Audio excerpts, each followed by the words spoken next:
just into our newsroom right now. We do have the latest on the June 27th lava flow from Hawaii County Civil Defense.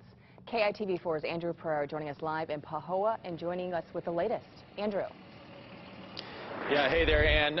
Just moments ago, I was able to speak to possibly the hardest working man here on the Big Island. That's Big Island Civil Defense Chief Daryl Oliveira. He updated us with the latest information, and here's what he had to say just moments ago.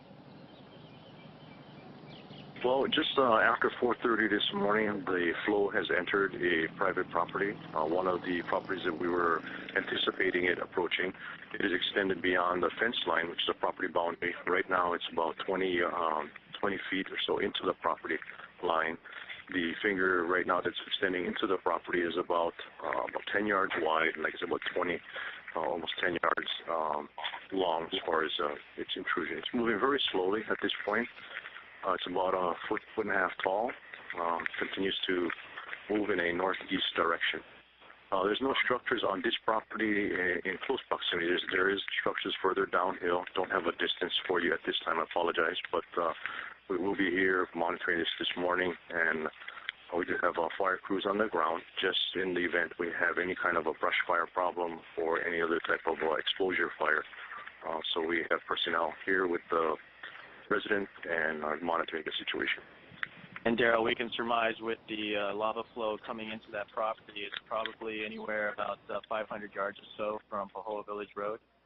Yes, I would estimate less than 500, and we will get you on an accurate measurement shortly. We are doing an overflight to get a confirmation of what looks like the general flow path, as well as to survey upslope if there's been any changes and any other breakouts. So later this morning, we will have an accurate distance as far as to the roadway. And finally, Daryl, what do you want to stress to Pahoa residents and residents of Lower Puna today? Well, the residents of the Pahoa community have been prepared for this. In fact, the entire Puna community has been very much aware of this event. Right now, it is the first time that it is entering, occupied property. So I think the residents here in this area, their heightened awareness and just maintain contact with us, listen to our messages, and be prepared for possible evacuation advisories to extend.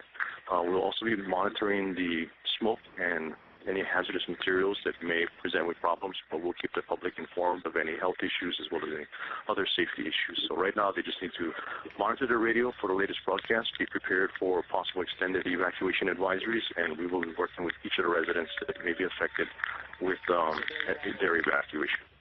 Daryl Oliveira with the very latest information. We recorded that interview with Mr. Oliveira just about 5 minutes ago, and as you heard, the lava flow is about 1.5 feet deep, and it's about 20 feet into the first property that, as of yesterday, that lava flow was about 70 yards away. So you can see the progress that lava flow has made overnight, and we can fully expect, sadly, that this lava flow will consume the first home on that lot. And behind me here, as you heard Daryl mention, that Pahoa Village Road, the lava flow is less than 500 yards now from Pahoa Village Road, which remains blocked to access for anybody except those who may live there. So we do expect some sad news later today with that lava flow now inside that property line just beyond here off to my right shoulder, and unfortunately we do expect the lava flow that has been coming towards Pahoa since June 27th to claim its first property, and then after that we'll have to see in the coming days if it actually does make it across Pahoa Village Road here behind me. That's the very latest from Pahoa. Andrew Pereira, KITV4 News. An important update this morning and another update expected in a couple of hours. Thank you so much, Andrew. Well, traveling to and from the town of Pahoa proving difficult for residents as lava heads their way. Our Ashley Moser has more on alternate bus stops, and she continues our team coverage this morning. Ash? Laura, the lava bringing droves of people to Pahoa town just to get a glimpse of what Madam Pele is bringing to this small community. Take a look at the latest USGS video of the lava flow from above. You can see the flow just 0.3 miles from Pahoa Village Road, heading toward a low spot on the road between Apaa Street and the post office.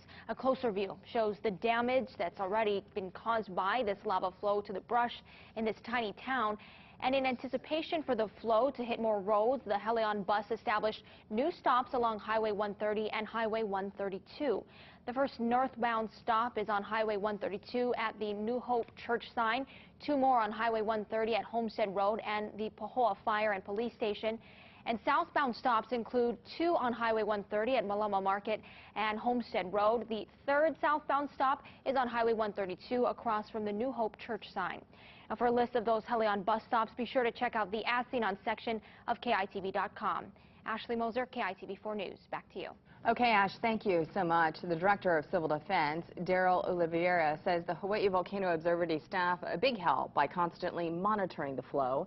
2 to 3 person HVO teams walking along the front of the flow, tracking it, watching the advance rate, and measuring the changes in topography.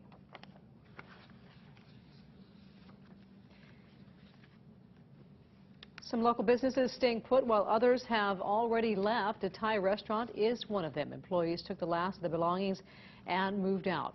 Meanwhile, a chiropractor shop is planning on staying until the very end. A temporary fire station is moving into the Pahoa Elderly Center. So if the flow stays on track and cuts off Lower Puna from the rest of the island, residents will still have that resource available.